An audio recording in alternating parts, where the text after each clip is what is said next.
Okay. Alright, go. Sige.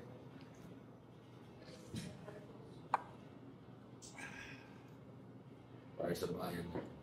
Mas mamaya, Sir Ronald, yung mga memes mo na gusto may code ka.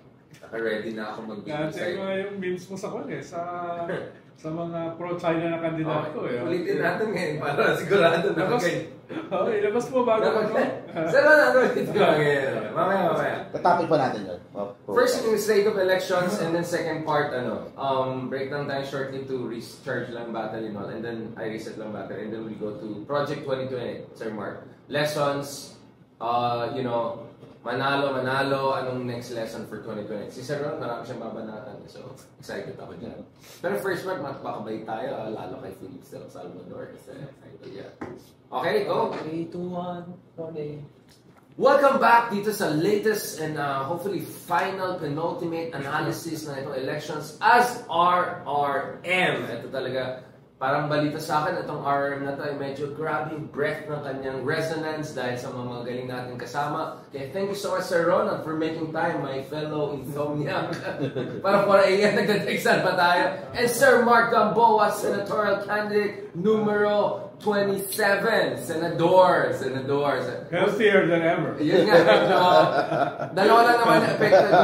After elections, dalawa lang, either nanalo or dinayaan. During elections naman, either pumayat or naging healthier.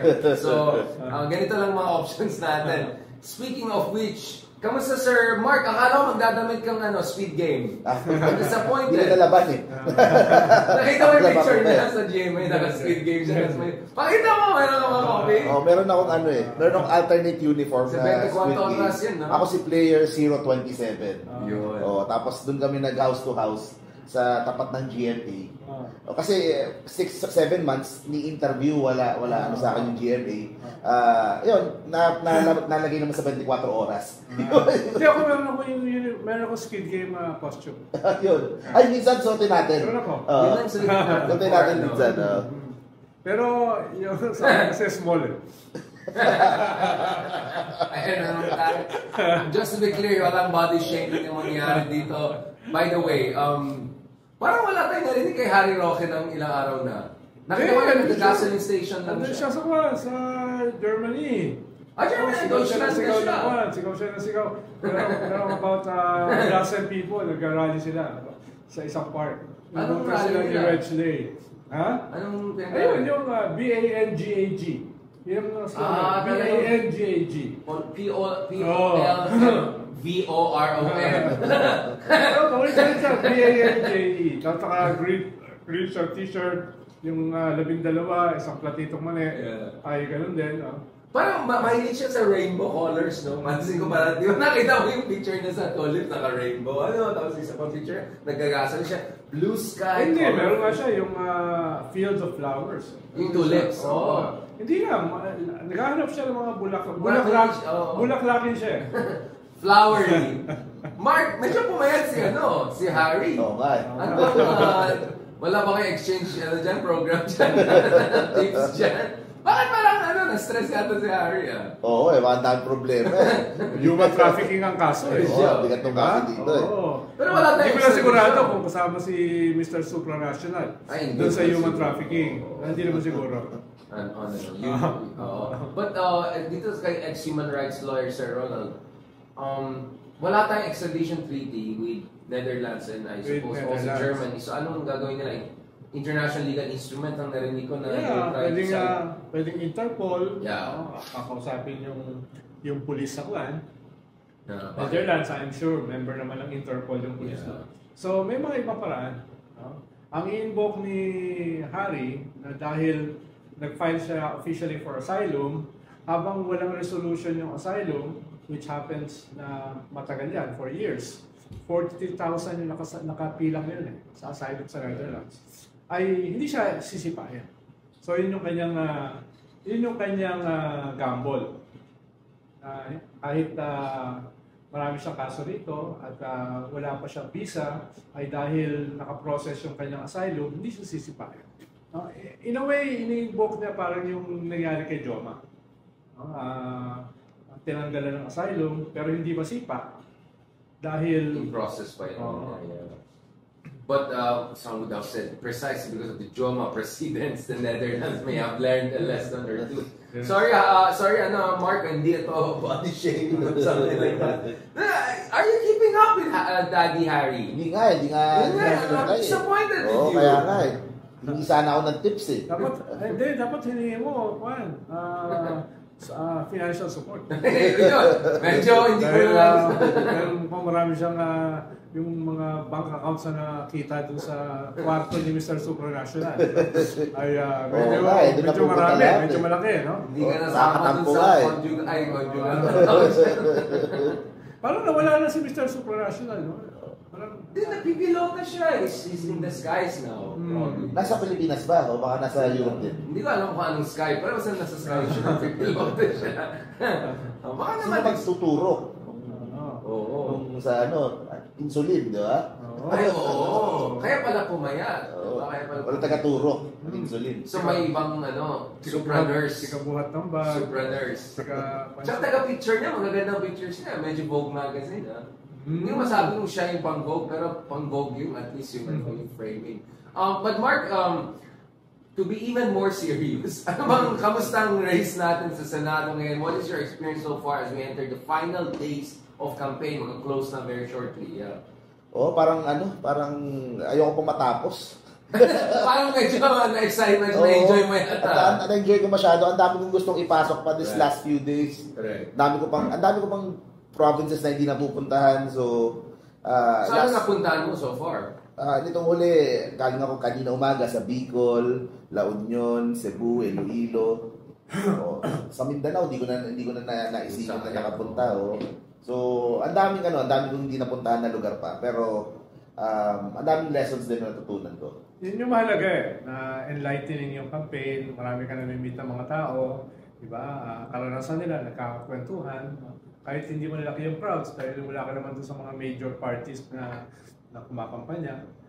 Siguro yun yung dito, silver lining, no?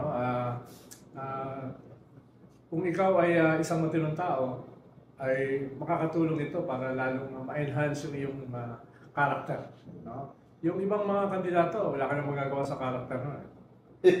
Saka I was able to help yung mga kandidato na gusto ko, yung mga kaibigan. Yeah, Vico Soto, you were with Vico, with Trillanes. With kagabi, tumatakbo sa Kamsur. Right. Sila Bong Rodriguez and yung mga taga-Iriga. So, kahit pa paano, ganun din naman, either way, kahit kung hindi ako tumakbo, I would still go and help them eh. Pero this time, at least, napopromote ko yung sarili ko, nasasanay ako magsalita, nasasanay yung plataforma ko, unti-unti napapolish ko, naaasa ko, pag-interview, pag sa mainstream media, nasasanay din paano sumagot, paano. So, personal development. After ng May 12, parang 7 months ako nangangampanya, or 7 months ako nag-iikot and parang medyo maninibago ako.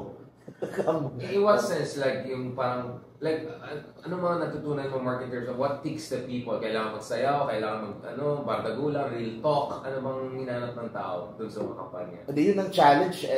Every lugar na pupuntahan ko, hanapin ko kung ano yung, what would, kasi hindi naman ako kilala ng karamihan sa nandun. So, hanapin ko kung ano yung kiliti nila. Hanapin ko kung anong issue yung mahalaga sa kanila. Ano yung sinong politiko yung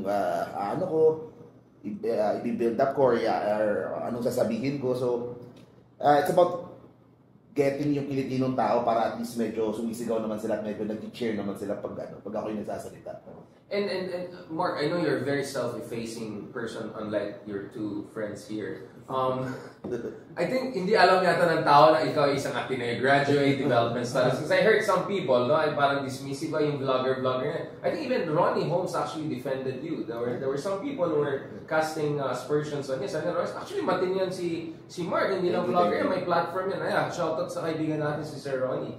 Because he's a very objective and fair political scientist aside from Pulse Asia presidency. So, I'm glad na pinapoint out yan. Maybe... Dahil bibigay ng aspersion sa atin. Hindi, tayo given niya aspersions. Kaya nga, sagot, tanggap na natin yan, Sir Ronald. Pero siya kasi, hindi katulad natin na pretentious. Siya, opposite siya. Parang masyadong self-effacing. Saka Arnelio. Arnie, siya yung pilang ko, di ba? Drop out. Siguro isa din rason yun. Hindi pa alam ni Mami. Kasi pag sinabi mong vlogger ka agad, automatic negative ka agad. Yeah. Kumikita. Yun lang. Negative except yung bank account. Hindi, kumbaga ang baba pa din ng tingin. So maybe kahit pa paano, medyo iangat natin ng konti. Ang naging problema ko lang talaga, itong last 7-6 months na, yung sa awareness ko, hindi ko talaga nagawang may pataas ng significant way. Because airtime ang kailangan, gano'n? Air war? Hindi, from out of nowhere kasi sumulpot siya sa eleksyon eh. No? Right. Iba yung mundo niya eh. At ito yung first election na tinetest pa lang yung influence ng social media. May may negative positive pa eh. Hindi pa yan established. Kung titignan mo yung ibang mga social media na like sila Doc Willie, si Bosita is number 22, Doc Willie is number 18, 17. Ayun, di hamak, mas malaking following kaysa sa akin. Matagal na yun. Matagal na sila. So, ang layo pa rin kung in terms of purely social media standpoint. Ba't di kayo nag-collabs ni Bosita, gano'n? It's like joint live, joint gano'n. Hindi nga. Yun nga, inisip ko actually naturally yun dapat like i-reinforcing each other's audience kasi iba rin ang audience mo kay Bosita, di ba? In fact, yung audience mo kasi similar sa amin ni Sir Ronald. Medyo nag-ibang sayang. Kasi di ba yun yung plano mo few months ago when we met, which was gawa kayo ng third force ng mga vloggers, outsiders. Ang nangyari kasi collab, ang nangyari, yung sa ICC, medyo na-polarize lahat eh.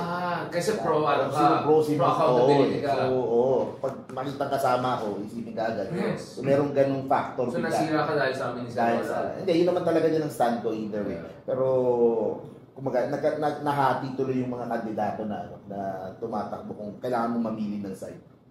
Yun din guys, kung nasira din ibang vloggers na tingin nila, DDS mga to, tapos ganyan. Kumbaga kaya nga dinidefend ka namin kasi may prinsipyo ka, yung conscience mo is very clear on tsaka ilan lang yung mga senatoriables talaga na talagang standing with sa ICC, against EJK, ang daming mga independents kahit hindi nila kakampi para hindi magalit yung mga DDS na nagtahimik na hindi nga tahimik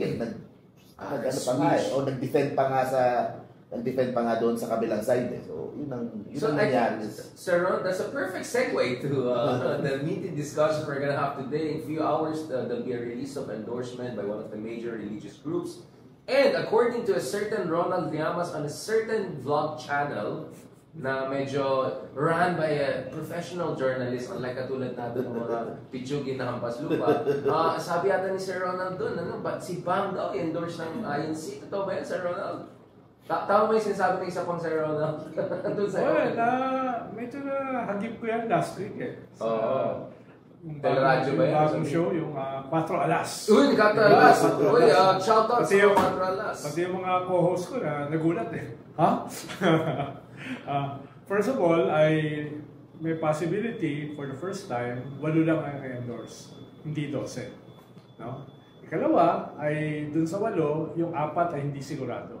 Usually kasi pag nag-endorse yung religious group na yan, sinisigurado nila. Last 2 minutes sila eh. Para lahat ng surveys pasok na at nakikita na nila kung sino yung pinakamalaki ang chance manalo.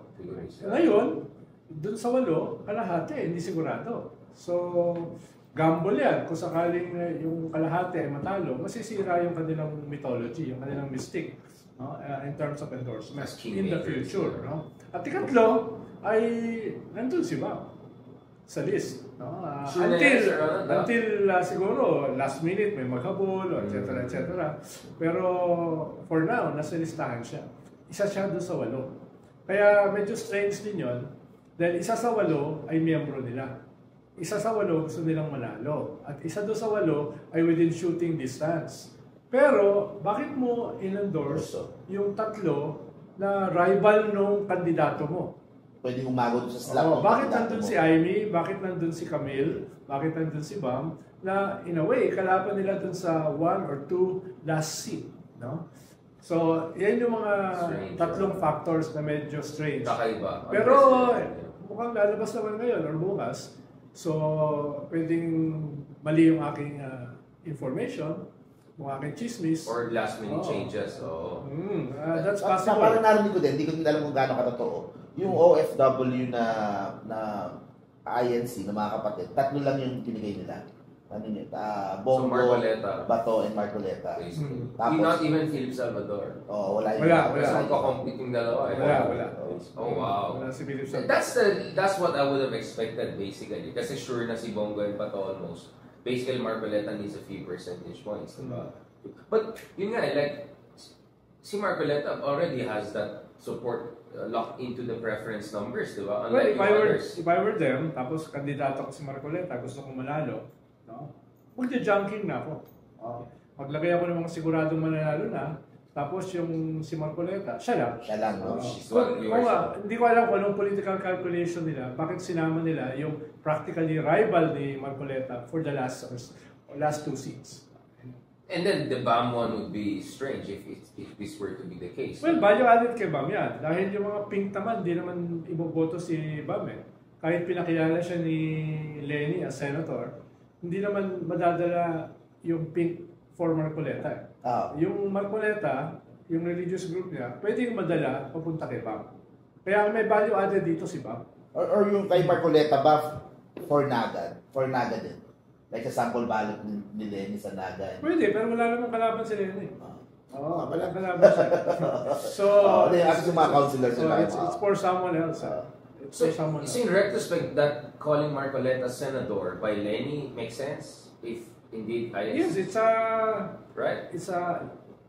a soft, sabi nila, it's a soft endorsement. Dahil di naman din nila ni Lenny na sinabi niya yun. Ang sabi lang niya ay nangyari yan 3 weeks ago at ang naglabas niyan ay isang DDS, parang lang, medyo non-sequitur. Ang pwede mong gawin kasi, ay hindi, joke lang yan. Joke lang yan. Or it was just in the spirit of hospitality. Pero walang ganun eh. Well, I was just being decorous. Yeah. So it's practically an endorsement because in our politics, perception is reality, and that's the perception. Especially the perception not correct. Yeah. At ang problema ay madadala ba yung pink papunta kay Marcoleta when si Marcoleta is the opposite of what the pink stand for. Sa usapin ng foreign policy, sa usapin ng EJK, sa West Philippines, ABS-CBN, etc. Franchise, etc. So, hindi niya mahahatak. Pero, kung nasa sample ballot siya ng religious group na yan, makakadagdag yan kay BAM. Ang problema, si Kiko. Wala siya dyan. Although, in-endorse si Kiko ng JIL. Pero hindi ganun katested yung deliverables ng JIL. Yeah. Ano lang din yun, sibak eh. Yeah. Boto ng sibak na party list. Going back to this, I mean, couldn't it backfire on what's his name? On BAM? Well, yes. Dahil magtatanong yung iba ay bakit? Konektado ba yan dun sa Senator Marcoleta statement ni Lenny? So magkaganon eh. May mga mag-iintriga. No? Pero, balance sheet, mas pabor sa kanya. Dahil magtatanong yung mga tao, pero nakuha na niya yung boto ng religious group na yun. At yung kanyang pink supporters, no choice. Wala naman choice eh. Bumoto naman sa kahit masama loob nila. Kahit masama loob nila. Dahil dalawa lang ang kandidato ng pink eh. Practically, no? Competitive, yeah. So, hindi ko alam kung in-endorse ni Lenny si Heidi. Akbayan. I slightly disagree with that, Sir Ron. Kasi for me, it's looking like really it's BAM and Kiko fighting for that last slot. Doon sa dalawa nilang choices. Can this actually create a shift in favor of Kiko and say, no, Kiko in genuine opposition because at least in the case of Kiko, maybe not as tough on issues as you would expect, but Kiko is not siding with the other side. I think the pink will most of them will vote for both. No? Kaya hindi sila magnunuance. No? Kaya ang balance sheet ngayon dyan ay machinery. Ang admin ba, isasama si Kiko? Ang iglesia ba, isasama si BAM? So yun na yung labanan. Pero practically, ang lalaban for the last 2 seats ay 8. Yeah. No? Or more. Or 10 even. Or more. Ibig sabihin, yung kanilang difference is around 3 to 4 percentage points. Ibig sabihin, margin of error. Margin of error and margin of machine. Margin of machine. So if your margin of... Okay, so what you're saying, sir, around this, we're not sure that religious organization's endorsement has as much decisive kingmaker effect as you would want. Pero alam natin historically, the machine factor is pretty sure gives you 5 to 10 points. Yes, which is the government for now. No? Second, yung mga religious groups. Far second. I would say far second. Yes. So in that sense, baka good for Kiko na endorse yung isang de facto competition din ng kabila. And then, basically, umasa na lang na tutulungan siya ng admin. Well, confident sila dahil nga may kausap ako kagabi, confident pa rin sila na may chance si Kiko. Si Kiko, you're talking Kiko. Yeah, exactly. Yeah, with the admin support, he needs a few points lang. Pero ayun nga, delicate yung admin support dahil may mga admin na delikado Diba? Merong ilan ba? Merong at least 3 na admin na delikado. So, bakit nila i-endorse yung isa na makakalaban ng 3 na admin senators na delikado? Unless yung 3 na yan, 2 dyan ay medyo malayo na masyado. Hindi lang Hindi, 4 pala yan. 4 na admin. Yung isa malayo na. Pero yung 3 within shooting distance. So, bakit sila mag-endorse pa ni Lenny? Bakit sila mag-endorse ng mga kandidato na hindi admin na makaka-agaw doon sa kanilang 3 na nanganganib? Pero ito lang tanong ko, yung 3 nila na nanganganib, hindi naman din diehard sa kanila. Kasi hindi mo din alam to, baka bumalik din yung... Hindi, kahit naman yung 8 na medyo sigurado, hindi naman diehard sa kanila. Hindi, kaya nga, which is Mark's point. Tama yung point si Mark. Alam mo, exactly, exactly. Like if you're BBM, you rather want Kiko there inside because you know he will push for a certain direction na tugma rin dun sa interest mo. Pero nasa level niya ng special ops. Pag ginawa mong public yan, magagalit yung mga kandidato mo. So, nasa level na yung special ops, no? Yung gumagawa ng sample ballots na ibibigay sa mga LGUs, no? Na malalaman natin soon, di ba? Kasi nandyan sa di ba? Well, by this time, printed na yan. Printed na yan, labasan na. Marami yan no? So, yung cannibalism na nagsimula sa Ronald, yung mga backstabbing. Ano si Smith? Mas yung sa side naman ng mga admin, ng mga pro-BBM, yung kaiba, ang dami ding conspiracy theories na lumalabas, na balik na naman yung mga dating issue, na kung paano niya daw nakuha yung endorsement na yan. Pero tama si Sir Ronald, kahit na may mga tanong, ang lapit na may eleksyon Hindi na masasagot yung importante, nakuha niya yung boto na yun, tapos meron pa siyang pay, tapos meron pa siyang makukuha sa admin, kasi mas open yung mas open yung mga admin voters kay Kiko Bam ngayon Yun ang napansin ko. Kahit yung mga kasama kong meron yata mga BBM loyalists na vlogger na pumasok. I've seen some internal numbers. This is around where I also can slightly disagree doon sa issue ng market vote. Kasi there was this very important internal survey by major company, consumer sentiment, ng Gen Z and Millennial. Up to 21% said they won't make up their mind until the very end of the race. So, it's very possible na meron ka pang few percent who are still up for grabs. Kasi, dami option 12. Nagkali-survey ako kahapon dito lang. Makausap ko sila, kuya, ganun. Hindi daw pa rin buo yung, baka 4 lang or 6. So, if it's just a few percentage points, baka there's still a market vote aside from just the machine vote. Sure, that's always a possibility. Especially Gen Z, kasi we don't know about them much. Wala tayong exit polls. That's always a possibility sa Senate. Exactly, Senate. Ang karamihan naman ng votes sa Senate are market. At ikalawa, sabi ko nga kanina, ito yung first time na nandiyan ang social media, dominantly. Kaya hindi natin alam where that will go. Baka dyan ang gagaling yung 20% na sinasabi mo. No? Pero in terms of messaging kasi, na pinagbabasihan ng market, nag-consolidate. Hindi naman magkabago na yun in the last week. It's the same messaging. Kaya nga natawa ako dun sa 2-3 senatorial candidate na nagbago ng messaging nitong last 2 weeks. Ibig sabihin, the messaging dapat yan ginagawa last year before the official campaign. Yung first 2 months ng campaign. Pero itong last 2 weeks, last week, kahit magbago ka ng messaging, wala nang epekto yun. Dahil na nakamarka na sa tao yung original messaging na ginawa mo. This is now machinery time. Machinery na ito At ayun lang, kaya doon lamang ang admin. Unless, halimbawa, nung 2022, yung base mo, like the peak wave, became your own machinery. Pero that was a presidential election. Ngayon, senatorial. Kaiba yun. No? Yung rallying around the president, mas intense, mas comprehensive. Kaya dito, admin talaga ang dominate in terms of machinery. Give or take plus minus 10%.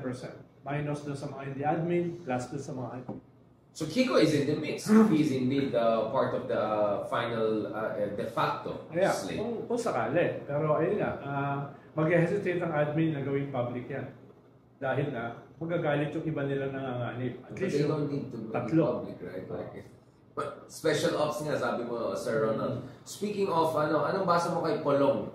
Do you think, Mark, the CCTV could be... Sino may-ari daw ng bar daw, kabila ang sa tawag ko sa mga sinasabi lang yan, politika lang yan. Pero sabi naman ang hirap i-defend. Si Banat pa, yung kaibigan natin. Ang hirap talaga. Sabi niya, hirap kasi Pulong daw, tinutulungan yung mga kasi inaabuso daw yung mga kababaihan. It breaks yung kasi merong image na binubuo yung mga Duterte na ganito sila, na simple tao sila, na they protect yung tapos pag nakita yun, nasisira yung buong image yun, yung buong narrative na inaano nila. So, ang hirap talagang i-defend. Tsaka medyo... I'm not sure. Alam mo bakit? Kasi man in the comment, yan ang gusto na sa mga Duterte, action! Medyo ibang action yata yun. Baka troll na yung I'm just kidding. Pero yung mga ordinary, ang hirap.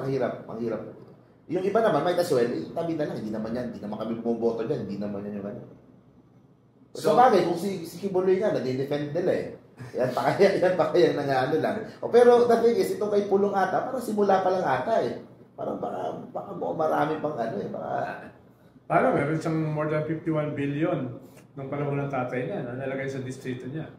I'm sure may mahanap sila dyan.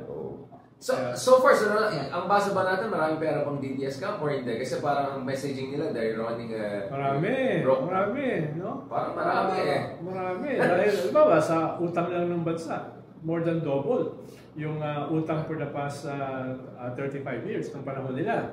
Ikalawa, pandemic, ang daming mga anomalous deals katulad ng Parmali, their billions, etc.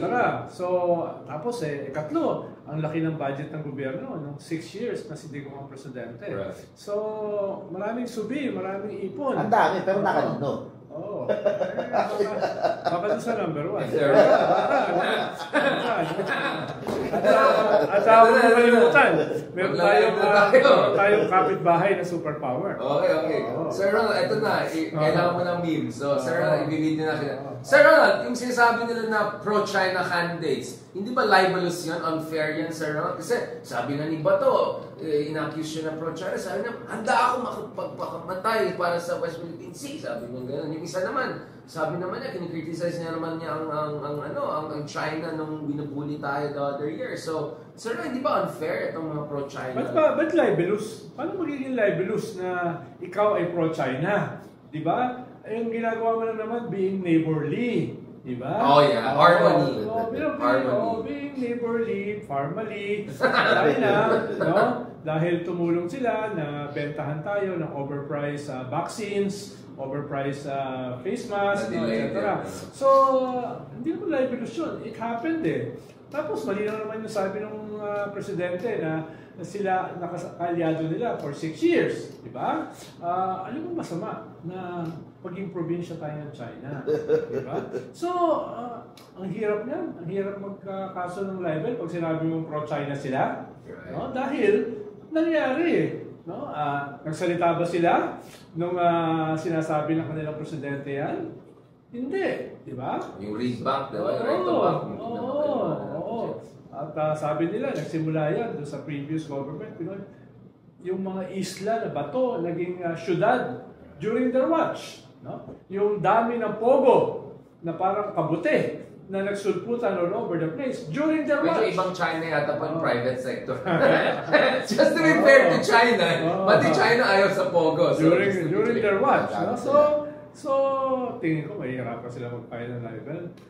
Si Bato, si Bongo, si Aimee, hindi naman nila kinakahiya na sila neighborly, pro-neighborly relations. Yung panahon na yun, no? Ngayon lang, nag-nunuwansig sila, we have to defend the West Philippine Sea. Anong ginawa nila nung panahon ni Digong? Ang concern niya ay hindi ba maging province tayo ng Hague? Kasi province ng Hague so hindi mo gets yung... Medyo kailangan may magpaliwanag. Medyo may magpaliwanag. Medyo yung geography ni ate.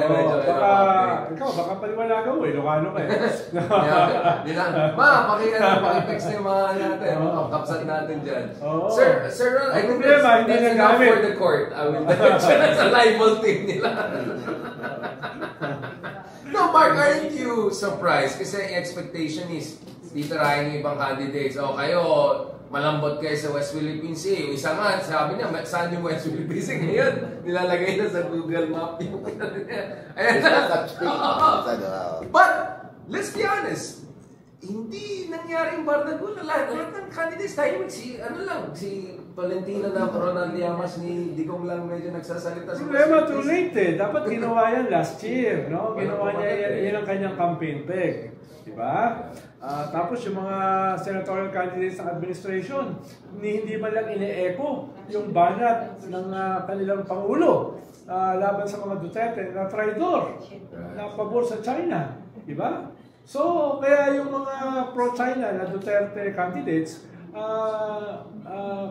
can get away with it. Dahil yung mga kandidato ng admin, hindi naman binabanatan itong mga pro-China senatorial candidates na ito. Yun yung... Dahil bakit sila rin tahimik din sila? Wala silang ginawang matino nung time. Hindi ka. Posible. I mean, let's be honest. Or baka takot sila na baka katayin sila sa TikTok na China may-ari na dominated ngayon ng mga DDS. Kasi nga, bumaba bigla yung ratings ko sa TikTok, hindi nag-trending. Medyo nakalock yung yata yung accounts ko. Nagsasalita na sila against pro-Chinese candidate, baka maging pro-Chinese Senate, pro-Chinese pero hindi sila nagpapangalan, hindi sila Yun nga eh, blind item lang eh. Bakit yung mga hindi kandidato nagpapangalan? Kaya nga Sir Ronald, sabi ko, bakit it falls on you to do this? Hindi natin trabaho to, di ba? Ano lang tayo dito? Ako, hindi na ako nagpapangalan. Actually, I was about to say, Mark, ang pansin ko sa race na to, very Mark Gamboa itong Senate race na to. Napakabait ang lahat, very positive messaging, very cordial. Mark, are you surprised that everyone's like you? Like mabait lahat, walang nag-aaway? Di ba? Walang nag-aaway eh! Hindi, puro patalikod yung away eh. Puro mga proxy eh. Yung mga tao pag may mga hirit eh. Kaya proxy ni ganitong candidate, proxy ni ganitong alam mo nang ang target nila is for that, para bumagsak yung mga nandun sa last 3 spots ng Budget 12. Sa hindi lang sa Senate yung may mga pro-China, kahit sa mga local din, mag-ingat din, yung mga iba dyan, tumatakbo sa Congress, iba dyan, yung mga farmer, yung mga pogo, maingat lang, pati maski sa Congress, maski sa LGU, may mga tumatakbo na pro-China, pro-pogo. Dapat maging masuri din yung mga kababayan natin. Gagawa kami ng rebulto dyan sa kanto ng Quezon Avenue, tsaka EDSA. Iuukit namin lahat ng mga pro-China. On the day of election? Or? Hindi, after. Dahil wala na. Nag-raise pa ako ng pondo eh. Baka naman. Lahat ng pondo sa kampanya ngayon eh. So, paano pa yun eh? Dapat yun, solid bronze. Yun. Diba? Gusto ko gold. Parang Donald Trump, golden era. Make it big, Yung mga chismis na sa Hong Kong ngayon, meron daw 350 tons of gold. Yamashita. Hindi ko alam, sa napulo ito. Marami yun, 350 tons sa... Baka mag-sink yung isang barko yun. Mag-sink yung Hong Kong mamaya. Problema, may naniniwala. Ay, maniniwala talaga. Yung Yamashita nga sa amin, nakalusot ng ilang dekada. Tapos, di ba yung Taliano gold? Lumulusot sa Sabunon, sabi mo, talagang 2022. So, hindi ko magtataka sa Hong Kong Gold. Ano man tawag dyan? Hindi ko alam. Pongo Gold? Pongo Gold. Ano tawag dyan? On that very golden note, let's wrap up this first episode, short episode. We'll have another episode na feeling ko, hopefully, medyo mas hopeful. Kasi parang nadidepress na naman ako kay Sir Ronald. Hindi naman ito short. Halos 1 hour 50 minutes. Hindi naman. Hindi. Ano lang, 40 minutes lang. Wala pa, di ba? Wala. Sir Ronald. Actually, yung dandal mong iba, off the record dapat. On that note, thank you. We'll be back for another short episode. Pag-usapan natin Project 2028/Llamas. On that note, talk to you soon. Yan, sige, break tayo. Sir Ron, nasa live ka pa rin, Sir Ronald. Ingat ka, Sir RJ. Baka may sasabihin ka, may live pa rin. Huli tayo, baka may sasabihin ka na Nasaan yung mga mga loyalist BBM? Bro, pwede makasuyo. Sige, sir. Kape lang, kape. Double espresso. Double espresso. Sorry, RJ. Double espresso. Medyo low bat na yata, sir. Titirahin nila yung mga... Ito na. Ito na, sir. Kayo, kape. Okay. Double espresso. Okay na ako. Baka dadaldal ako lalo. Yung brand. Kahit saan. Basta Pero double espresso. top coffee din daw paglabas. Meron dun, brother. Pasensya, RJ. Ginawa ka na. Sorry. Hindi kasama sa budget nila. Sorry, Sir Ronald. Mahina daw yung kape mo, sabi ni Sir Ronald. Amerikano. Double espresso Hindi, gusto niya. kulang lang. Kulang tulog. Dahil walang tulog. Pahinga ka na, Sir Ronald, ng gusto after this. Mga pampi. Huwag mo nang sirain yung mga Mga meetings pa. Ayun nga eh. Pero Sir Ronald, eto na, itong episode pag-usapan natin, looking future forward. Yan. Yung sinabi pag-usapan, parang sa Thailand mga new movement talaga, gano'n. Hindi na yung... Tsaka si Heidi, pag-usapan natin, I think very important. I think there's a lot of lessons from Heidi Mendoza. Good lessons, good lessons. So, pwede siyang maging new Miriam. yeah, exactly. And even more. Yeah, exactly. I'm very... And then si Mark, regardless of what happens, Mark, kasama sa Project 2028, Mark. Ano lang ako. Disruptive. Oo. It's going to be a disruptive 3 years. Basta wag lang gayahin si Sir Ronald sa disruptive kasi marami na... Yes, beside Bagger ako din, mga kandidato. Sir Ronald! Kailangan ka namin ng matagalan, Sir Ronald. Ano na, marathon. Even if we do well in 2028. I enjoy putting people You're in too power much down. enjoying it, Sir Ronald. Of course. Life is too short. You are reminding me of myself. Like self-indulgent na naman ako. Life is too short. You have to live it with reckless abandon. Parang, siyempre sasabihin niya, Sir Ron, kasal mo naman, poprotektahan ka namin si Justice Carter. Hindi libel yan, diretso na, sabihin mo na. Wala ka, Mark, last time kasama si Justice Carter. Justice, may libel ba isang? Hindi, okay lang, go na si Sir Ron. Let's say it. Sabi nga ganun, sa konto ako. Si Admiral Roman, tumatawa lang sa atin. Siya lang kasi respect ako. Naka-naval intelligence yun. Hindi masyado nagsasalita yun. Oo, kasi siya yung may totoong intelligence. Tayo, mga ano lang tayo, nanggugulo lang. Parang yung kanyang thought bubble. Look at this idiot. Gumagano siya. Why am I here with these people? Why am I here with these people? Mark, baka may sasabihin, naka-live pa tayo dyan. Kasi itong second part na more important. Dito lang si Mark. Dito lang sa left. Dito sa bridge.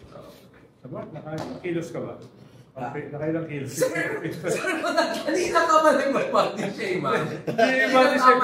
Concern ako sa health niya. Baka mamaya Ronald. Mark, yeah. Sa biyahe.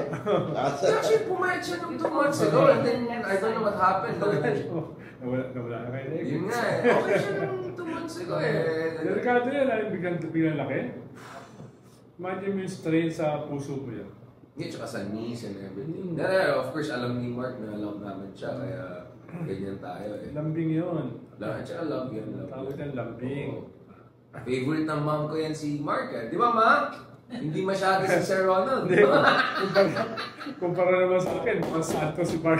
Hindi, umayin ka na kaya. Kaya sabi ko, talaga magkababay. Arneo eh. Yeah, you're right. Arneo eh. Talagang at majorem. Arneo, ikaw UP, tapos ako U-Belt. U-Belt. Tuwang-tuwa na ako sa ito sa Cool Pals. Hindi ko nga nire-release yun kasi dami nilang itatanggalin ko na. Tinuturuan ko nga sila paano makipag-rumble eh. Hindi sila. Mo talaga yung Vatican na naman, no? You're all in, ha? Siyempre. Pati si Randy David, hindi na emphasize yung term. Yung solidarity. Pa yun, fellow agnostic yun. But he began to read a bit of scripture, di ba? Because of Ambo, no? Yes, but he remains an agnostic. Oo nga, yun lang, medyo nag-relapse siya. But si Ambo, pinag-usapan ngayon, aside from Tagle, as potentially the next po. Yes, kaya nga nagalit si Ambo eh. Dahil malinaw naman sa kanya kung sino ang kanyang kandidato. At malinaw sa kanya na hindi niya gusto. At malinaw din sa kanya, ginagamit siya against Chito. Yung mga kalaban ni Tagle, ni Carter. Drive a wedge, so intrigue, in the Philippines, etc. So, yung ganyang klaseng style bulok, you can see that a mile away. Dahil yan yung norm dito eh. No? Alam na natin, hindi yan ginagawa sa Vatican. But we are mistaken. It's a 2,000-year-old institution. To survive, it's in Italy. Let's just be clear, it's next to Italy, where I love Italy, but we know what's going on. No, kasi as we speak, ang grabe yung mga black propaganda laban kay Cardinal Tagle. May naglabas pa nga ng libro, yung College of Cardinals. Nakita mo yun? Nagbigay sila ng profiling ng lahat ng mga kandidato for the papacy, Ganyan. At ang suggestion nila, dalhin ng mga cardinal sa conclave. Na theoretically pwede. Pwede sila magdala ng kahit ano. Hindi pwede cellphone. Yun yung kaya, hanggang ngayon, last minute, mamaya yung misa bago sila pumasok sa conclave. Yeah, so as we speak, magsa-start na. Sir Ronald, again, the spirit of grieving for Pope Francis, I really avoided talking about this, but here we are, the conclave is about to start. Cardinal Tagle, who's one of the assistants overseeing the process, you can watch the Ralph Fiennes conclave movie to have a sense of the logistics of this. And dun sa movie, of course, spoiler alert, Ralph Fiennes suddenly will become very competent. But going back to this, Sir Ronald, Cardinal Tagle was optimistic that this will not be as long kasi we had conclaves that lasted 2 years pa yan, yung nilock ng mga tao sa loob, talking about medieval, post-medieval time. So you want to make sure hindi, kasi a longer one is going to be divisive. Diba? The longer it goes, the more kakaisin. You said 3 days kaya daw. You think... well, theoretically kaya. Pero kunyari, boboto kayo 4 times a day. Until makuha niya yung 2/3. Majority, super majority. Kaya may series siya ng rotation. Siguro yung mga mahihina, i-shift yung kanilang kampo dun sa tingin nilang mas malapit sa kanila ideologically. So, may mga nego yan habang nandun ka sa loob. Nakikita ba yung boto ng bawat isa? Hindi, talagang naka-fold yan. Twice. Hindi mo alam who voted for who. Hindi. Pero siyempre, it's the real world, nag-uusap ka, kakain kayo sa makakita mo yung sino mga clips nag-uusap doon, Isang kainan. So, nagbubulungan yan. Yung nangyari sa conclave, tsaka yung nangyari doon sa libro, The Shoes of the Fisherman, ni Morris West. Ganun yung nangyari. Ikaw, Mark, I know you're in the midst of an election and all of that. Tingnan mo ako, you become, alam mo na, aktivista nga. Ito, hopeless case na talagang, socialista, gano'n. Ikaw, lalong bumalik ba yung pananampalataya mo? Pero parang born again ka ba? Born again ka. Pero ako, but still, respect, di ba? Ako, Francis, that's what I'm praying for. Alam ko, hindi naman tayo dapat nakikialam o nangangampanya para... In a good way, this is spiritual. Pero, kasi na-imagine ko lang if there would be a Filipino Pope, how good that would be for our country. Especially pagdating sa morality natin as a nation, medyo we fell off in the last, I don't know. The good path. Oo. Maganda yan para sa ating 2028 battle. Dahil pinapakita na Filipinos can be worthy of something greater. Di ba? Meron kang Pinoy na nanalo ng Nobel Peace Prize. Meron kang 2 Pinoy na nanalo ng gold medal sa Olympics for the first time. It's a double gold pa. Tapos meron kang Pinoy na may possibility na maging the first Asian Pope. Ibig sabihin, our 115 million population ay merong mga tao na pwedeng maging alternative leaders dun sa bulok na political system natin. So, pwede mong gamitin yan, itong election na midterm, na wake-up call, disenchanting, at yung pagkapanalo, or at least as a candidate ni Cardinal Tagle sa papacy, na ito yung mga Pinoy, hindi tayo mga pushover, hindi tayo lahat corrupt, hindi lahat tayo ay bobo, hindi tayo lahat ay idiots, hindi tayo mga scoundrel. Sa ating 115 million na population, marami tayong mahanap na alternative leaders. At 2028 will be the decisive battle. Tayo ba ay mananatili sa ganitong klaseng bulok na political system?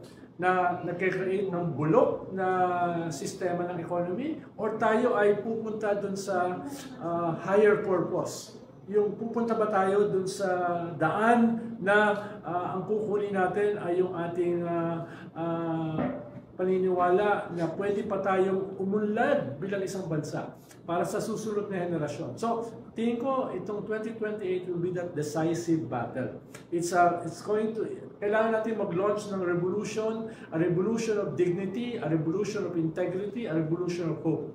Yan ang labanan sa 2028. Dahil kung hindi natin magagawa yan, no, kita-kita na lang tayo sa... So, hindi pala AI yung nasa akbayan. Kasi I don't know kung may nakikinig, pero weirdly, I got an email from Ateneo, bigla ako, like, wait, parang narinig ka na, this is about me when the time was faculty pa din, but magpakabay tayo, Sir Ronald. So, hindi pala AI, Sir Ronald. Meron ka palang ganyan side na medyo off-brand, pero better.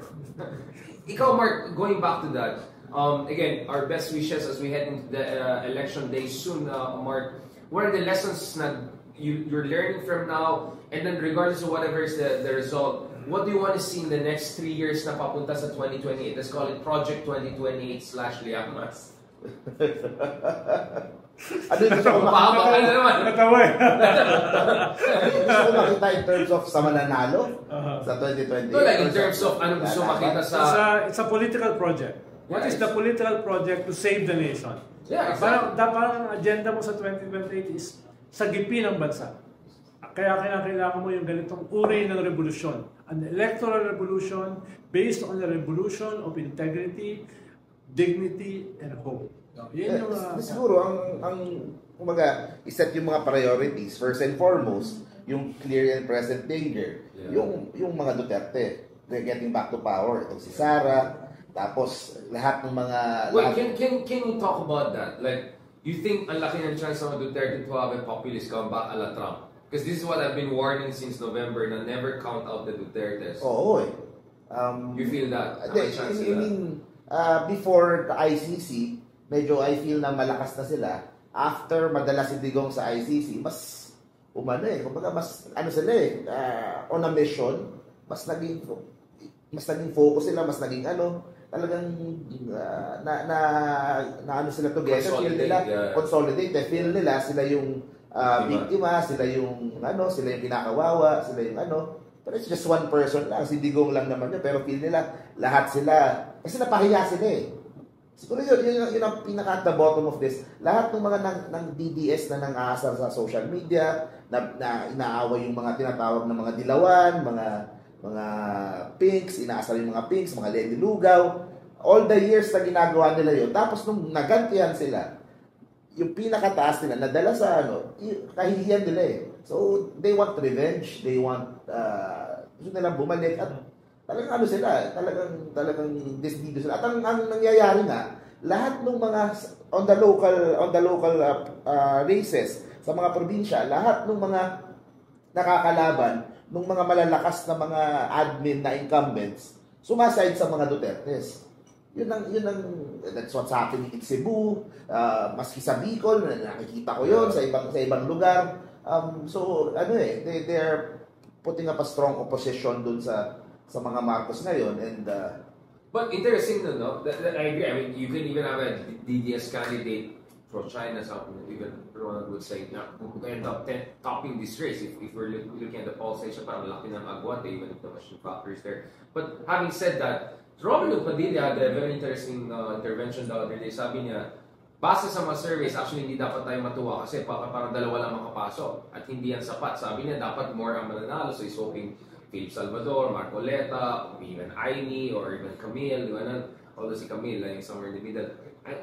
So it looks like wala rin silang complacency, no? Mukhang, in fairness kay Robin Hood for saying that for his team, I mean, like, na huwag tayo maging complacent, go lang tayo. Siya presidente ng PDP. Exactly. And very active. Very active. Like, who's the counterpart on the other side? Toby? I mean, what is your read, Sir Ross? Like Toby or something, di ba? Mukhang sa horizon, sa political horizon natin, wala ka talaga mahanap na kahit counting nobility. Nobility. Wow, parang alien sa ating political system ngayon eh. Pero pag sa ating mundo, nakakasalamuhan natin, mga tao na may sense of nobility. Pero nagdi-disavow ng power. No? Right. Dahil yung ating community, ang tingin natin sa kapangyarihan, bad, no? Negative eh. Kaya baka kailangan natin baguhin yung ganong klaseng pagtingin. Na power is good or bad, depende kung paano gagamitin at para saan. Pero you have to get that power to move things. Don't fear. To move things, to change things. Kaya kung matatanggal natin yung aversion sa kapangyarihan at with our own concept of power, ay kinakailangan decisively, we have to move to get that power. No? Again, decisive yung 2028. So decisive yung next 3 years. Dahil no less than the salvation, not only of our country, of our society, but the salvation of future generations ang nakataya. Kaya ako, in the next 3 years, tayang pato na tayo. Ibig sabihin, kaya natin itaya lahat ng lessons, positive and negative, ng mga social movements, ng civil society, ng progressive movement. Ilagay natin sa isang kaban. And from that, kumuha tayo ng wellspring, ng hope, ng vision, at ng strategy. Dahil hindi sapat yung hope at vision. Kailangan meron kang strategy na some of those implementing that strategy has to be a bit ruthless. No? Dahil you're fighting monsters. You're fighting well-entrenched. Yeah, you're fighting well-entrenched warlords, cartels, no? Serial killers. So and the government pa. Yes. So some of us have to pave the way for nobler leaders. So kami na kailangan ng noble savage. Doon sa vanguard. No? I want to add doon sa sinabi ni Sir Ronald. Siguro isang rason din yan kung ba't ako tumakbo. Kahit na wala akong budget, hindi ako yung awareness ko, hindi ganun kataas. I want to kahit paano magbura ng konting stigma. Doon sa kasi parang yung iba lumalayo eh. Wala naman chance ang manalo. Wala namang lalayo na lang ako sa politika, hindi na lang ako mai-involve kasi hindi na. Pero kumbaga ako, I finished 7 months. Okay naman, nag-enjoy pa ako. Hindi naman ako natuto pa ako, nalaman ko pa yung workings doon sa kung paano yung pagtakbo ng So pero we need more good people to run. Hindi ko na-establish sarili ko doon, pero we need more deserving and more good people. Yeah. Oo. Tapos ito, I'm more optimistic. Pero tama yung warning na sinasabi ni Sir Ronald. Pero ako ay more optimistic na in a sense na yung ICC naging malaking issue. Pero after nun, ang naging issue na is, ang naging viral na yung nangyayari sa Pasig kay Vico. So, kung nakita ko na ang dami pa rin mga Pilipino who wants good governance, who wants, you just have to package it the right way para attractive for them and mas maintindihan nila at mas makuha nila. No, but Mark, the counter argument to that would be, well, naturally, Vico Soto is an attractive person. He comes from a big family, the Equalaga factor. What about magsasabi na exceptional yung case ni Vico? This is really more Vico than a model. Really. Pero yung kalaban ni Vico is the classic enemy of modernity. Yung mga Eusebio. Ayan na naman, yung line goal natin. 3-4 decades na nag-dominate nun, like a warlord. Tapos yung kalaban niya ngayon, it's exactly the opposite of Vico. Diba? A local taipan, no? Walang track record in governance, tapos lahat gagamitin para manalo. So, medyo na perfect storm din si Vico. Parang he stands for something and his enemies stand for the opposite of what he stands for. No? Kailangan in the next 3 years, mag-political mapping tayo. Sino ba yung mga katulad niya? Yun. You need sa mga more munisipyo, sa mga syudad, sa mga probinsya, sa mga barangay. No? Super not exactly like Vico kasi unique siya. Pero, yes. Diba, at least, tutulungan natin yun. No? Kailangan natin ng mapping. No? Well, kailangan natin ng post-mortem. And the rise of... Kailangan natin ng post-mortem. I mean, ginagawa naman natin ngayon, pre-mortem. Pre-mortem tayo. And the rise of another optimistic, another good, din is the rise of Heidi Mendoza. Kumbaga, yung awareness sa kanya is tumaas. Yeah. Without spending money. Grassroots. The kakabag-aos of this world, no? Yung mga ganun. Okay. So, Vico, so that everyone knows it, as I said, my only counter-argument would be, he's quite an exceptional person and he comes within a package. But tama rin si Ronald, tama kayong dalawa, he's still up against something very formidable. Ako nakita ko his emotions nung kasama tayo, di ba, na yung tinanggal niya yung SOP, I'm sure ang dami nagalit sa kanya nung tinanggal niya. Hirap pa rin, dami mong babanggayin dyan, di ba? Yung level ng trolling sa kanya, yung mga bayaran ng trolls, ang dami mong maatake sa kanya. But Mark, let's talk about, like for instance, Heidi Mendoza, another person similar to you, grassroots driven and all. Good yung branding, good governance yung branding, hindi galing sa malaking pamilya, hindi galing sa dynasty. Parang hindi rin siya sinisupport masyado ng even yung genuine opposition. I mean, sinasama siya kay Baming Kiko dun sa mga TARPs, but I didn't see her in the same room with Lenny or Irene. You know what I'm saying? But she's now 7-8% awareness and preference, awareness na, double digit na. So that's quite an interesting, very, I would say, encouraging case. More of that as well. Kailangan marami din ganun. Yun nga, this election cycle, ilan lang yung na-produce na ganun? Baka siya lang, si Heidi lang. Right. So, kailangan... Zero to hero. Yeah. Oo kailangan every election cycle na pagpaplanuhan Kung sinong iangat, kung sinong ano. Tapos siguro, yung sabi din nga ni Sir Ronald, kung sino ba yung who is leading the charge ba? Sino ba ang dapat namumuno? Sino ba ang nag-call na shots? Siguro maganda, heading to 2028, mag-decide na. Sino ba ang dapat mamuno? Sino ba yung mapping na sinasabi natin, magandang idea, pero who will lead the process ng mapping? Sino nga ba? Marami may skill set dyan. Pero mahalaga, sino yung leader? Leadership-centric ang mga Pilipino. Kalawa, what is the brand or brands ng mga kandidato? Dahil it's a TikTok world 30 seconds, 1 minute. Bago sila makinig dun sa sinasabi nating higher purpose. So may mga tactical objectives kayo. No? At ikatlo, sino ang mga noble savage na itatapat mo dun sa mga monsters? Medyo noble, gusto ko noble. Marami ng savage. Alam yung nature of the beast. No? Alam niya yung nature of the beast. Dahil hindi mo matatalo yung halimaw kung hindi mo alam how he works. No?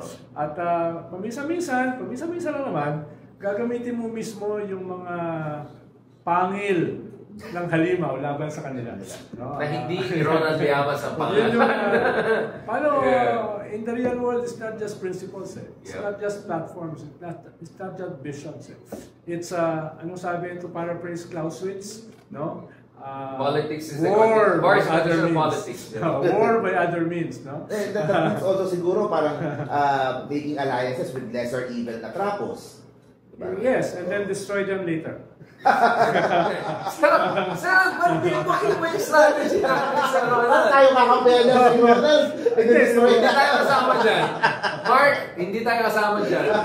Pero pansin mo, mga totoo yata legit yung video sa bayan. No? Kasi ito na yung seryosong side niya. No, but Sir Ron, let's be honest. Mark should know, I mean, I want to even ask you, Mark, like from 2019 to 20... Kasi pumasok ka sa political vlogging, showbiz ka dati, di ba? 2019 to... May improvement bang opposition sa tingin nyo? I mean, I know you're polite, but are you seeing big improvements? Like, I didn't see post-mortem after 2019. I didn't see post-mortem after 2022. Hindi kasama yung post-mortem natin sa Ronald, hindi tayo official. Ang unang goal kasi siguro sa tingin ko, set mo na lang, ano bang goal ng genuine opposition? Is it sa 2028? Is it the presidency? Is it vice presidency lang ba i-aim natin? Or senators lang muna? Ano bang doon pa lang The flag! Ha? Go for the flag! Yun nga kasi kung presidency, dapat ngayon pa lang, nakakasana. Kung sino nag-delete, sinong kumukumpa, sinong ano. Pero katulad ng sinasabi natin sa mga dating episodes natin, merong mga, for lack of a better name or label, merong mga Miriam Defensor moments. 1992, from out of nowhere, with no party, no machinery, no resources, Miriam almost won. Breakout star na the breakout star. Sabi nga ng iba, siya talaga nanalo No? Pero anong hawak niya? Right. Anong hawak niya? A message. A compelling message and a brand. And a base of young people, a movement of young people. No? In a way, na-approximate yan nung nangyari si Pinoy. Diba? From out of nowhere, namatay yung mother, tapos meron kang mensahe na of higher purpose, anti-corruption, good governance. No? Sino nakikinig sa good governance? Pero nung sumulpot si Pinoy, meron nakinig at meron bumoto. So, ibig sabihin, may mga breakout moments katulad yan, no? Na quick burn, hindi slow burn. No? Kailangan na natin i-organize in such a way na mangyari yan. No? May naisip ako bigla, Richard. Doon sa, kung tinanong mo ako kung yung pics ba, gumanda ba o hindi, from after bumaba si Pinoy, yun ang problema eh. There should only be one metric kung gumanda or hindi eh. Yung nakaupong seats. Ilang pwesto ba ang hawak ng pics ngayon kumpara nung the election after si Pinoy, di ba? Kung pag yun ang babasihan mo, Senate, isang Senate, o sa local, konting local, or so hindi pwedeng i-ano sa iba eh. Hindi mo pwedeng yung madami. Kumbaga, maganda ibase pa kung ilan yung nakaupo eh. Yun ang metric talaga kung how the pink movement is doing and yung buong genuine opposition is kasi minsan iba-ibang metric ang ginagamit na hindi naman na we feel good about it. Uy, maganda, pero at the end of the day, ang nakaupo pa rin yung mga trapo pa rin. So, you're saying is hindi lang pwede hanggang moral victory lang. There has to be some the actual victory to make actual difference. So local ang dapat rin? Pareho, national and local and Ang narinig ko sa Ronald parating ngayon is walang pera ang opposition. Ang problema sila sa pera daw. Itong breakout moment na ito, yung kay Miriam, yung kay Pinoy, wala rin pera yan, wala rin machinery. Kaya at the same time, yung campaign ni Lenny in 2022, minimal din ang resources niya. Pero build it and they will come No? Dahil kung magiging competitive ka at nakikita yung trajectory mo may papasok. No? Kahit yung popondo sa kalaban mo ay liligurado sa iyo. Yeah, no? So at ang pinakamahalaga dyan, ang Army of Davids na self-sustaining. Katulad nung last campaign, biro mo mga bata, dala-dala sariling placard, sariling pagkain, sariling mga sasakyan, di ba? Iba yung maraming costumes, stay for 15 hours sa isang rally. Ngayon ako nakakita uli ng gano'n eh. Nakita ko lang yan nung EDSA 86 Ibig sabihin, those moments happen. May significant number ng ating populasyon na naghihintay lamang No? Naghihintay lamang. A catalyst, a trigger, a leader, a moment, no? Nandyan yan. No? Most of the time, it happens spontaneously. But sometimes you have to organize spontaneity. So, contrive authenticity. So, yan yung pala. Lalo na in a time of simulation and simulacra. Mahalaga yan No? The perception is very crucial. It could be the catalyst. Ang maganda ngayon sa mundo ng social media, those catalysts can happen overnight. Yan yung mahalaga. Kaya mahalaga yung tulong ni Mark para pag-aralan. How can you create those triggers? That catalyst. Gusto ko din idagdag din. Kasi syempre pinag-uusapan natin, we need to develop new stars, di ba, sa genuine opposition. Remember, sa side ng, for example, sa side ng mga Duterte, they are developing their own new mga stars na din. Kitty nga Duterte all over the news. Even Jimmy Bondo, tumataas. Even yung mga ganun, kumbaga, they're also busy developing their next generation of political na ipanlalaban nila. So, sa side ng genuine opposition, dapat parating naghahanap kung sino yung mga next na Like sa side ng admin, yung mga young guns. Yun yung dinedevelop nila. May mga good ones nito. Like sila Luistro, sila Rog, Gutierrez, Zia. Mga gagaling din. Kailangan lang din ng awareness and public. Sa young guns. Sa young guns, diba? Yung sa side ng admin. Sa side ng pink, sino ang next? Yung isa, yung goods daw. Young guns. Tanong ko, gusto ko din tanongin sa inyo, kung kayo tatanungin, sino ang mga next potential na rising stars on the genuine opposition side? Well, yung iba, hindi pa naman rising star. Ipaparise pa lang. Halimbawa, si Shelo Magno, yun. Tito Soto, Barry Gutierrez, no, etc. No? Kayo, nila Heidi, no, yung meron ng marka, etc. So, I'm sure, inuulit ko, there are a lot of those there, no, na pwede natin i-pump prime. Dahil ang maganda kasi ngayon, we have 3 years na runway. Unlike yung last election na nag-file sa halimbawa si Lenny during the deadline for filing ng candidacy. Ngayon, meron kang 3 years. No? At maraming mga tao disenchanted sa mga dynasties. Dahil nakita nila, this is the worst election na halos 80-85% belong to dynasties, no? From local to national. So makikita nila, mapupuno sila, yun ang ating inaasahan. At kung yan ay ma-organize, yung disenchantment na yan, towards something positive, towards a higher purpose, towards a vision, saving the future, etc. Saving the future project ay pwedeng maging very compelling para sa mga alternative candidates moving into 2028. I call it the 2028 project. I call it the Saving the Nation project. I call it the... Ito yung kay Donald Trump, the 2025. Ito naman yung sa tanong ko, so yun yung mga rising stars na mga possible, di ba? Nagda-necktie ka pala. Maraming mga off-brand si Ronald ngayon. Ito lang naka-necktie kagabi. Is it possible naman? Sa Polish embassy.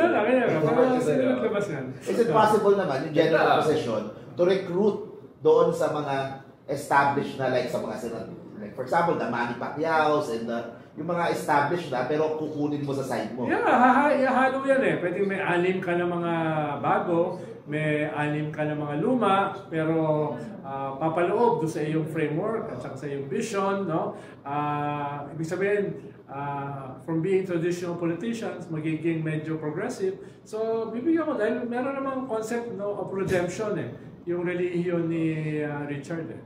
So, pwede namang... I just praised your necktie, sir. I was expecting reciprocity on that front. No, I mean, I think at the LGU level, we also do a mapping. Ang daming mga change makers and champions na hindi pa rin nagkaroon ng national profile, but I think... Halimbawa, Joy Belmonte, tapos na term niya. Pwede ba yung national? National. No? Hindi naman siya tainted eh. Good example. Halimbawa yan, di ba? Yung mga Ding-Dong Dantes types. Ding-Dong Dantes. You can get them, like, why? Bakit Robin Hood yung isa? Bakit walang ganun yung kabila? Di ba? It doesn't make sense. Or Angel Locsin, hopefully. Or nga, ang sinasabi ko kanina, reverse natin. Kumbaga, magaling na politiko or magaling na leader, tsaka natin pag-artistahin. Yes. Ilagay natin sa bagong plapo. Yes, si Sir Ronald, action star. AK-47.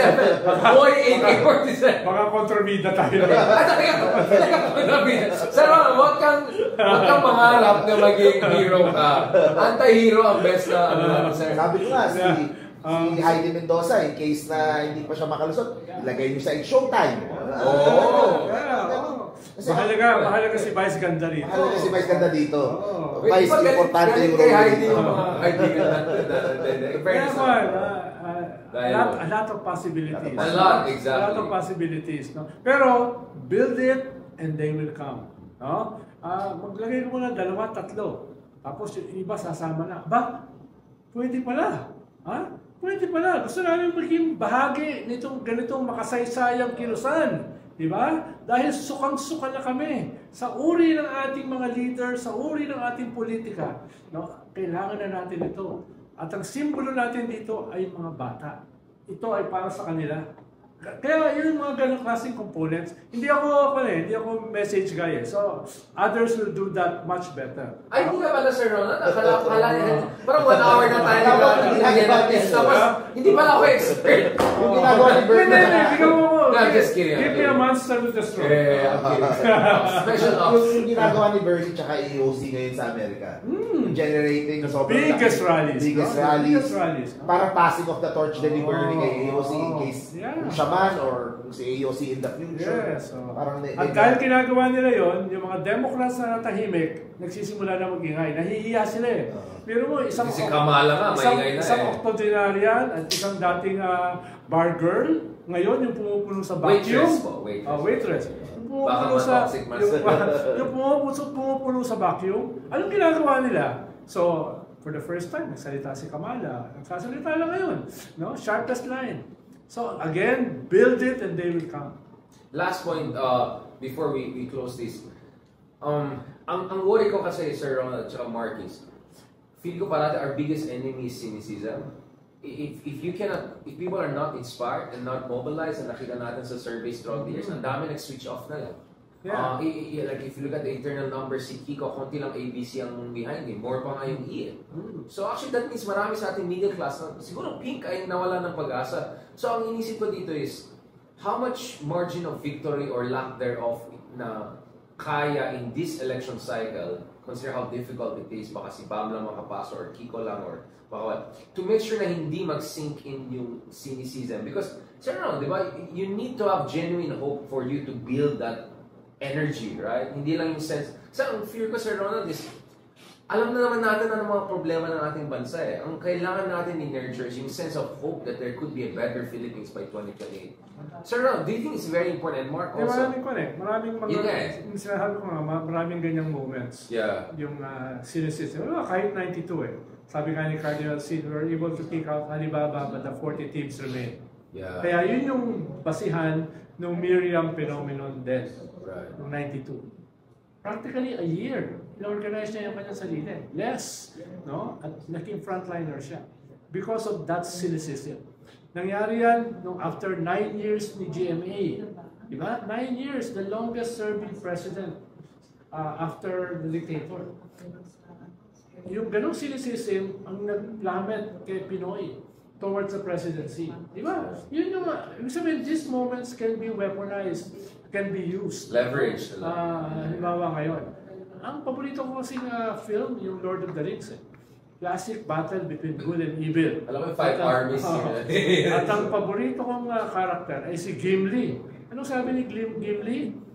Certainty of death, no chance of success. What are we waiting for? Exciting. What are we waiting for? Diba? Gimli framework tayo ngayon. No? Nothing to lose, everything to gain. Dahil ang mawawala lamang ay cynicism. To paraphrase one of my favorite philosophers, we have nothing to lose but our cynicism. We have nothing to lose but our chains. Medyo mag-manifesto. Basically, this is our manifesto, di ba? Itong manifesto natin. Sino ba dyan? Si Engels pa? Or si... Ako, Engels ako eh. Mark, ikaw, like, kasi ikaw, you have an eye for celebrity, you have an eye for basically how to keep the eyeballs, basically, di ba? Kung hindi sakaling ganun ka-successful yung mga opposition candidate dito sa itong race this year, kasi ang hirap eh. I mean, we're looking at the dynamics here. How can you think, paano mo ma-sustain yung excitement, energy, and hope? Yun yung inisip ko. Kasi it's not gonna be, pre-mortem na tayo kanina eh. But my problem is, I think some people wanna avoid post-mortem kasi feeling nila that will be the downer. Although my argument is, if people think you're not learning from your mistakes, na kailang election ng opposition na walang masyadong panalo, if any, the more mawawala ng pag-asa ng tao. If they don't see you as improving, di ba? Necessity is a mother of invention. But if you don't even, if you deny even the necessity, you're never gonna reinvent yourself or improve, right? So, ano sa tingin mo ang kailangan mangyari para hindi mawala ng pag-asa ng tao? So, of course, on one hand, I can see someone like Vico Soto most likely will win. So that could be one anchor of hope. Ano pa ang mga kailangan gawin, Mark? Hindi, siguro dapat... And you'll be part of that picture, of course. Siguro dapat hindi nawawala. Kasi ang problema minsan, mawawala ng 2 taon, pag 1 year na lang bago mag-election, doon na lang susulpot ulit. Parang si Senator Lisa, di ba?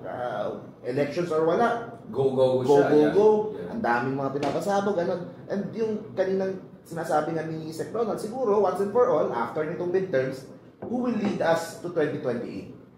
Sinong magde-decide, sino mag-ano? Mamili na tayo, tapos we roll with it. Kung ano man ang plano natin, siya yung leader, siya yung mag-ano, then maybe we could get to better results than sa mangyayari this election cycle. Kasi siguro yun nga, yung develop more stars.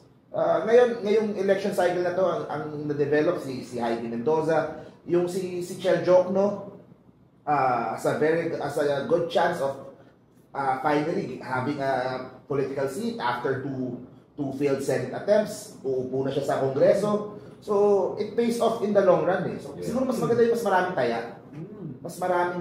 Mas mas maraming susubukan, mas maraming taya. Which is what you're doing, right? Kasi ikaw, you're breaking the psychological barrier na hindi, huwag kayong matakot na sumali sa ring. You might even enjoy it. Support what you're doing, bro. Kasi ikaw, pakita mo, hindi kailangan malaking pangalan ko or may resources ka or... Mas may chance kayo kaysa sa mga assholes katulad namin ni Richard. Huwag ka kailangan, sir. Ako ay above the fray. Ihanda pa natin 2020. Tigahawi kami ng daan. Hindi, ako. For people bulldozer greater than us, no? Ako, I have definitely a better chance. That you appreciate my humility. I have a better chance of winning than dun sa mga hindi nag-file. That's one way of putting it. At least ako may chance, kayo walang chance. Ako may chance, wala talaga. Exactly. Maraming mas deserving, hindi nagpa-file. So, yun ang lesson. Breaking that psychological barrier. Kasi it might be an incentive eh. Makita nila si Heidi, walang pera, tumakbo, nakilala, naging, in a way, naging national figure.